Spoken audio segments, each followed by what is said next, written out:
Before the match, Manchester United's starting 11 has been announced. Manchester United are 1 point away from mathematically securing a third top-four finish in 4 Premier League seasons and returning to the Champions League after a year-long absence. After last Saturday's win at Bournemouth, Erik ten Hag's side returned to Old Trafford on Thursday to meet Chelsea, seeking a point to book a final place in next season's Champions League. Rashford has been lethal against Chelsea in the past, netting 5 goals against them, which means he could become the first Man United player to hit a 30-goal landmark in a season since Robin van Persie if he makes the matchday squad. In addition to goalkeeper David De Gea, the Dutchman should opt for the same backline that stood firm against Bournemouth and Wolverhampton Wanderers in the last 2 rounds. Raphael Varane and Victor Lindelof will likely form the centre-back pairing at Old Trafford, with Luke Shaw and Aaron Wan-Bissaka expected to provide support on the flanks. After a match-winning strike at the Vitality, Casemiro will again team up with Christian Eriksen in ten Hag's double pivot in front of the backline, as has been the case whenever the two were fit this term. Even if Rashford rejoins the fold, he'll likely start on the bench, meaning Jadon Sancho and Antony could keep hold of their places on the wings, with Bruno Fernandes anchoring the spot behind the striker. While Anthony Martial failed to impress at the weekend, he still has the upper hand over Wout Weghorst, who's had an underwhelming season since arriving from Burnley on loan in January. Manchester United's starting 11 against Chelsea is expected to be like this, so what is your opinion on this? Did you like the first 11? Manchester United face fierce competition in MARC GUEHI transfer pursuit. Manchester United will have to beat Arsenal, Liverpool and Tottenham Hotspur to complete the signing of the highly rated Crystal Palace defender MARC GUEHI. According to the Daily Mail, the Reds have joined an ever-growing queue of clubs interested in prizing the 22-year-old from Selhurst Park, with Man United among other big-time admirers.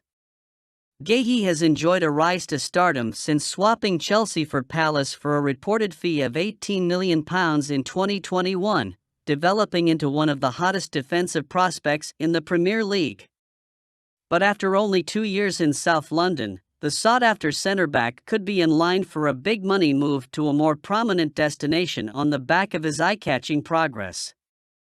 Despite his relatively young age, GUEHI has excelled as a defensive leader at Palace, proudly wearing the armband whenever club captain Luka Milivojevic is not on the field. His impressive displays for Palace resulted in a well-deserved inclusion in Gareth Southgate's England squad for the first time last year, earning him 3 international caps. Man United are ready to embark on a busy summer, although the takeover saga will go a long way to shaping their summer spending. Regardless of what happens behind the scenes, Erik ten Hag is hellbent on reinforcing his defensive ranks after deeming Harry Maguire surplus to requirements. GUEHI won't come cheap, with Palace asking for around £50 million to sanction his departure. Good is not good enough, Erik ten Hag lays down the law to Manchester United stars.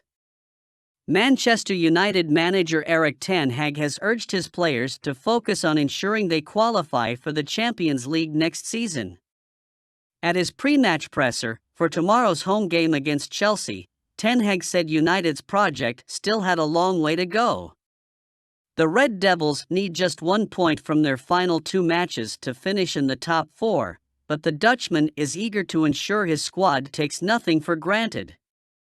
First, we have to win the game tomorrow and get the job done, ten Hag said. Then it's about judgment from others if it's a good, bad, or normal performance. United fans will undoubtedly be delighted to hear ten Hag laying down the law to his players ahead of 2 crucial matches. Finishing in the top 4 would represent progress for the club, but they remain a long way short of where ten Hag wants them to be. Ten Hag's "good is not good enough" comment demonstrates his winning mentality and should ensure the team take nothing for granted this week. Newcastle United rival Arsenal, Manchester United in Mohammed Kudus pursuit. Mohammed Kudus has been linked with a summer move away from Ajax, with Arsenal, Manchester United, and Newcastle United keen.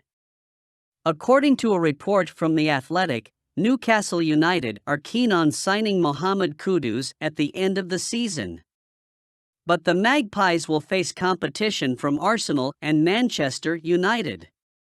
The 22-year-old Ghana international has been in spectacular form for club and country this season, scoring 22 goals across all competitions. He has the potential to develop into a top-class attacker, so it is no surprise that multiple Premier League clubs are looking to secure his signature.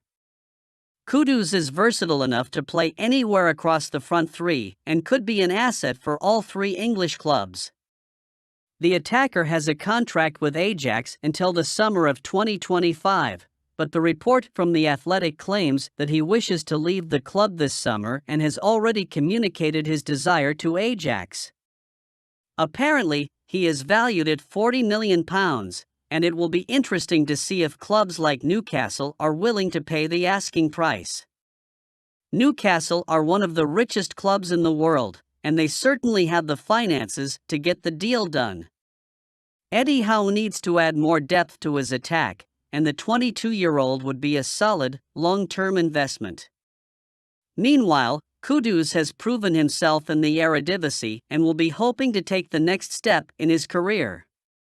A move to the Premier League would be an exciting new challenge for him, and he will look to prove himself at the highest level.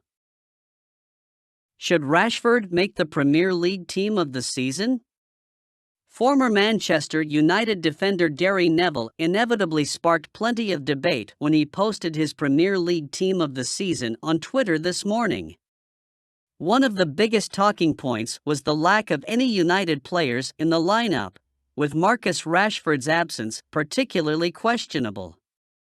Having often been accused of bias towards the Red Devils, there is undoubtedly a suspicion that Neville has slightly overcompensated on this occasion.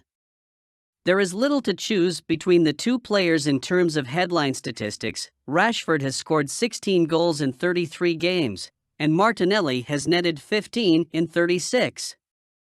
They each have 5 assists, their shooting accuracy and shooting success are similar, and they both make a similar amount of forward passes. However, Neville's desperation to avoid accusations of bias has resulted in him making the wrong choice. If the United star had been in Arsenal's lineup, he would likely have blown Martinelli's numbers out of the water.